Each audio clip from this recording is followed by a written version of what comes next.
Bersama saya Zawazi Yusof, rentasan berita edisi 1506 antara paparan utama malam ini. MB Kedah keluar dari gua mana? Kucing dibawakan lidi, polong sudah kena jampi. Serambi Mekah didakwa kotor, apa reaksi PAS?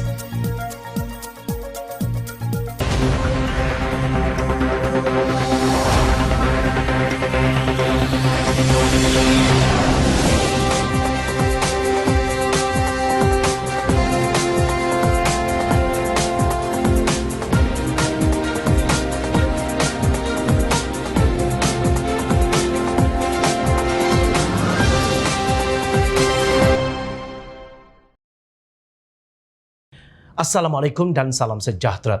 Perdana Menteri Datuk Seri Anwar Ibrahim memberi peringatan kepada semua anggota Kabinet termasuk yang baru dilantik bahawa tidak ada tempoh untuk berbulan madu. Sebaliknya mereka perlu terus menjalankan tugas menyelesaikan masalah rakyat. Beliau berkata anggota Kabinet dan kerajaan juga dituntut untuk menoktahkan kemiskinan tegar, menguasai bidang-bidang penting, memacu pertumbuhan ekonomi dan menjamin kemakmuran negara. Anwar berkata perkara itu antara yang disampaikan beliau dalam mesyuarat pertama Kabinet Baharu Jemaah Menteri pagi semalam. Dalam mesyuarat ini saya tekankan tentang bidang tugas baharu setiap kementerian masing-masing. Mesyuarat juga mengutus penghargaan buat mantan Menteri Sumber Manusia V. Sivakumar atas sumbangan yang telah diberikan. Saya turut titip pesan agar tumpuan dan keutamaan kini mesti lebih terarah dan pantas dalam usaha menterjemah cita dan nurani rakyat. Katanya menerusi hantaran di laman Facebook. Kemarin Anwar mengumumkan rombakan Kabinet yang menyaksikan pelantikan 5 muka baharu bagi jawatan menteri dan timbalan menteri. Rombakan Kabinet dan penyusunan semula kementerian melibatkan Kementerian Sumber Asli Alam Sekitar dan Perubahan Iklim yang kini dipecahkan kepada Kementerian Peralihan Tenaga dan Daya Guna Awam serta Kementerian Sumber Asli dan Kelestarian Alam. Kementerian Komunikasi dan Digital pula diasingkan masing-masing kepada Kementerian Digital dan Kementerian Komunikasi. Rombakan itu menyaksikan jumlah ahli jemaah menteri meningkat daripada 28 kepada 31 orang, manakala timbalan menteri bertambah daripada 27 kepada 29. Sekaligus jumlah keseluruhan anggota pentadbiran kerajaan perpaduan kini adalah 60 orang. Dengan jumlah itu telah memberi satu peluang untuk pembangkang mencipta naratif baharu melalui fitnah jahat dan pembohongan. Kenyataan yang dikeluarkan oleh Menteri Besar Kedah, Datuk Seri Muhammad Sanusi Mak Nur, mengundang rasa kecewa rakyat Malaysia dengan persoalan Muhammad Sanusi keluar dari gua mana. Sejak Tuhan buat dunia ini, Malaysia mencatat jumlah menteri kabinet teramai di zaman PMX. Katanya dengan muka sinis mempamerkan kejahilan beliau dengan fakta dan sejarah sekaligus membuktikan beliau memang kaki fitnah dan kaki bohong. Jika Muhammad Sanusi ingin tahu, jom channel dengan rasa penuh tanggungjawab ingin berkongsi data dan fakta sebenar tentang jumlah menteri kabinet sejak 5 Perdana Menteri terakhir. MB Kedah dan para walaun sila dengar baik-baik dan teliti ya. Zaman Datuk Seri Najib Tun Razak, jumlah Menteri Kabinet termasuk Perdana Menteri adalah 68 orang. Manakala ketika zaman Tun Mahathir Mohamad menjadi Perdana Menteri kali kedua, selama 22 bulan adalah seramai 54 orang. Selepas langkah syaratan, hasil rampasan kuasa tebuk atap para pengkhianat sehingga terbentuknya Kerajaan Perikatan Nasional di zaman COVID-19 berada di kemuncaknya. Negara mempunyai 70 Menteri Kabinet sebagai habuan menyokong Tan Sri Mahyadin Mak Yassin ketika itu melalui Scheme of Things. Apabila Mahyadin dijatuhkan dengan alasan PM gagal, maka bangkitlah Datuk Seri Ismail Sabri Yaakob yang kononnya akan membuat perubahan tetapi akhirnya hanya mampu mengurangkan satu sahaja menjadikan ianya 69 orang. Belum lagi kita berbicara tentang Duta Khas bertaraf Menteri makan gaji buta yang dikekalkan sehingga 33 bulan. Setelah Anwar mengambil pucuk kepimpinan negara melalui Kerajaan Perpaduan, hasil rombakan Kabinet baru-baru ini hanya 60 orang Menteri yang tersenarai. Jadi di sini, atas asas apa dakwaan Muhammad Sanusi? Kononnya sejak Allah menciptakan bumi ini, zaman PMX adalah zaman di mana menteri kabinet paling ramai. Budak tadika pun tahu membezakan antara 60 dan 70 mana yang lebih besar jumlahnya. Takkanlah daya pemikiran congak MB Kedah sedangkal itu. Kenapa MB Kedah suka sangat mempamerkan kurang cerdik beliau kepada seluruh rakyat Malaysia? Kami sudah sedia maklum itu adalah trademark beliau untuk mengejar populariti murahan. Namun begitu, bak kata orang sekarang, bodoh tu simpanlah sedikit. Janganlah dipamerkan semuanya. Sekali lagi, bukti yang nyata bahawa PAS dan Perikatan Nasional memang hobi mereka bermain dengan sentimen dan persepsi rakyat. Kerana apa? Kerana hanya dengan cara kotor dan jalan fitnah itu sahajalah mereka mampu membeli minda rakyat dan memenangi kerusi parlimen. Timbul persoalan, itukah ajaran Islam sebenar dalam berpolitik? Satu fakta yang perlu Muhammad Sanusi tahu dan jelas, sejak Tuhan menciptakan dunia ini, anda adalah Menteri Besar Negeri di Malaysia yang paling kuat berbohong, kaki gaduh, kaki fitnah dan kurang cerdik. Noktah. Titah Sultan Johor Sultan Ibrahim Sultan Iskandar bakal memikul tugas yang di-Pertuan Agong ke-17 supaya amalan rasuah dihentikan atau berdepan risiko diburu. Boleh diibaratkan seperti kucing dibawakan lidi. Ia sekaligus menjadikan pemberi, penerima imbuhan tumbuk rusuk dan sesiapa sahaja yang bersekongkol berada dalam ketakutan. Menghentikan amalan rasuah menjadi antara tekad dan tumpuan Sultan Ibrahim apabila baginda memikul tugas sebagai yang di-Pertuan Agong ke-17 tahun depan. Selain itu, titah Sultan Ibrahim memastikan tiada perpecahan di negara ini juga akan menjadi antara cabaran terbesar baginda. Bagi baginda, kerajaan yang stabil haruslah konsisten dengan dasar mampan yang diperlukan untuk memperbaiki ekonomi negara dan punca utama ketidakstabilan politik negara dicetuskan perenggus atau golongan tertentu yang kalah dalam pilihan raya. Ramai menyumbang ratusan juta ringgit sebelum pilihan raya. Bagaimana anda membayar mereka kembali? Adakah dengan memberi mereka projek mega? Itu tidak akan berlaku apabila saya menjadi yang di-Pertuan Agong. Sayang sekali, siapa yang meminta anda memberi sumbangan politik? Daripada moyang saya, kami adalah pemburu yang hebat. Saya akan pastikan apabila saya pergi memburu, saya membawa balik hasil yang bagus. Tetapi apabila saya di Kuala Lumpur nanti, ia adalah hutan konkret. Jadi apa yang saya buru? Saya akan memburu semua orang yang korup. Saya akan pastikan saya membawa hasil buru orang yang korup. Titah baginda dalam temu bual eksklusif bersama The Straits Times Singapura. Sultan Ibrahim turut mencadangkan supaya Suruhanjaya Pencegahan Rasuah Malaysia SPRM melaporkan terus kepada Yang di-Pertuan Agong, bukannya kepada Parlimen seperti sekarang. Jika SPRM datang kepada Agong, bermakna anda tidak berada di bawah pengaruh mana-mana pihak eksekutif. Petronas pun tidak sepatutnya berada di bawah Parlimen. Lapor terus kepada saya, titah baginda.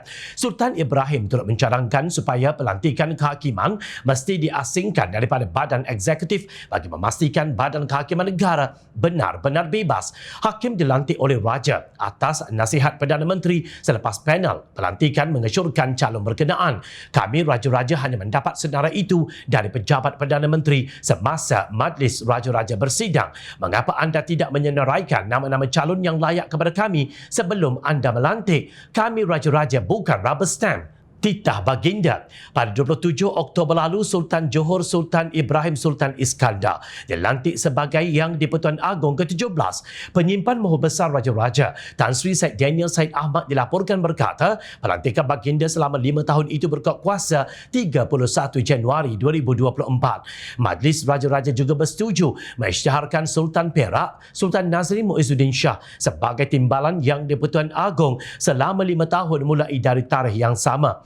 Sultan Ibrahim menggantikan Al-Sultan Abdullah Riayatuddin Al-Mustafa Billah Shah dari Pahang yang berkhidmat sebagai Yang di-Pertuan Agong ke-16. Baginda menaiki tahta sebagai Yang di-Pertuan Agong selama 5 tahun bermula 31 Januari 2019. Apapun kita percaya, titah Sultan Ibrahim mewakili semangat Majlis Raja-Raja itu boleh dijadikan rangsangan kepada Kerajaan Perpaduan pimpinan Perdana Menteri Datuk Seri Anwar Ibrahim yang baru melepasi usia setahun untuk memberikan tumpuan kepada reformasi institusi seperti SPRM, polis dan juga kehakiman. Ia diyakini sebagai mekanisme terpenting untuk memastikan usaha merancangkan pemulihan ekonomi pasca pandemik betul-betul memberi limpahan kepada rakyat terbanyak. Sekaligus tidak lagi bocor kepada kelompok kecil yang tamak haloba. Kelihatannya kini polong sudah kena jampi. Kerajaan Negeri Kelantan yang diterajui PAS buat kesekian kalinya dikecam penduduk tempatan apabila gagal menjaga kebersihan di negeri berkepimpinan ulama itu. Menerusi kumpulan Facebook IRDK Kelantan, heboh dikongsikan beberapa gambar memaparkan timbunan sampah yang sudah melimpah ke jalan raya akibat banyak hari tidak diangkut. Lokasi timbunan sampah itu terdapat di Bunohan dan Jubakar dalam Jajahan Tumpat, Kelantan. Rata-rata orang ramai menyela kegagalan pihak kerajaan negeri dalam mengurus sampah di negeri yang kononnya berlabelkan serambi Mekah itu. Kerajaan Islam dan ulama nak jaga kebersihan pun tak mampu, tapi dalam ceramah berapi cakap pasal Islam menatai walau bodoh. Dan nampak timbunan beg plastik sampah melimpah ke jalan raya dah tu. Harap walaun-walaun sekalian buat gotong royong demi kebersihan negeri kita di bawah kepimpinan ulama. Demikian antara sindiran tajam warganet. Kegagalan pihak berkuasa tempatan PBT di Kelantan untuk membersihkan kawasan kerap berbangkit sebelum ini. Pada Mei lalu, Pengerusi Jawatan Kuasa Kerajaan Tempatan, Perumahan dan Kesihatan Kelantan, Datuk Dr. Izzadi Hussein memaklumkan pembuangan sampah harian di seluruh Kelantan adalah kira-kira 1,200 tan metrik sehari. Bukan sahaja masalah timbunan sampah tidak diangkut oleh lori PBT. Kawasan sekitar Pantai Tok Bali di Pasir Putih juga pernah tular kerana dipenuhi sampah sarap. Manakala seluas hampir 50 ekar tanah yang dikatakan sebelum ini kononnya untuk membina litar lumba didakwa digunakan untuk tempat pembuangan sampah Majlis Daerah Tanah Merah MDTM. Pempengaruh dari Kelantan, Wan Mahusin Wan Zain, mendedahkan perkara tersebut dan meminta Pengerusi Jawatan Kuasa Belia Sukan dan NGO Negeri Kelantan, Wan Roslan Wan Hamad, memberi penjelasan. Tapak litar ini telah dipecahkan lot dan diberikan kepada orang besar. Tanah yang kini tinggal 5 ekar tidak dapat menampung jumlah sampah sehingga melimpah keluar ke tepi jalan, ujarnya menerusi hantaran di Facebook beliau. Anak muda itu berkata Wan Roslan sebelum ini mencabarnya berkenaan isu tersebut. Pada 15 Mei 2010, dilaporkan Kelantan bercadang membina sebuah litar perlumbaan kereta dan motosikal seluas 19.2 hektar menilai 10 juta ringgit di Tanah Merah, Kelantan. Menteri Besar Kelantan ketika itu, Allahyarham Datuk Ni Abdul Aziz Nikmat, berkata projek itu dilakukan dengan usahawan sebuah syarikat swasta. Katanya sebelum ini ramai peminat lumba kereta dan motosikal termasuk golongan mak rempit tidak mempunyai gelanggang khas untuk melakukan aktiviti sukan permotoran. Walau bagaimanapun dilaporkan baru-baru ini wujud keadaan sampah yang melimpah di kawasan hutan dan bukit di laluan Tanah Merah ke Jeli.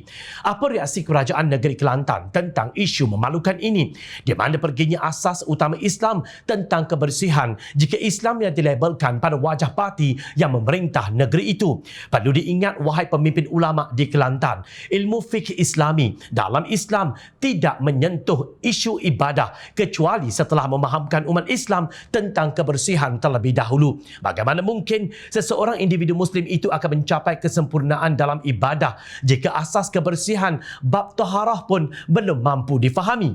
Kebersihan sebahagian daripada iman.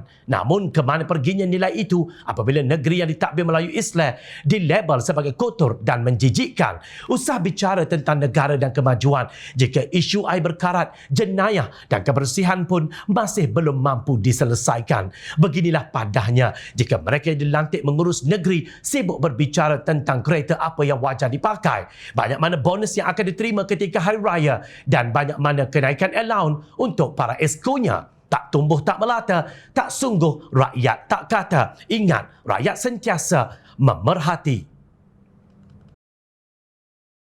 Jom Channel mengucapkan jutaan terima kasih kepada para penyokong dan kepada yang berminat untuk memberikan sumbangan, memberikan kami meneruskan perjuangan, menyampaikan berita yang benar. Sumbangan boleh dibuat melalui akaun bank yang tertera.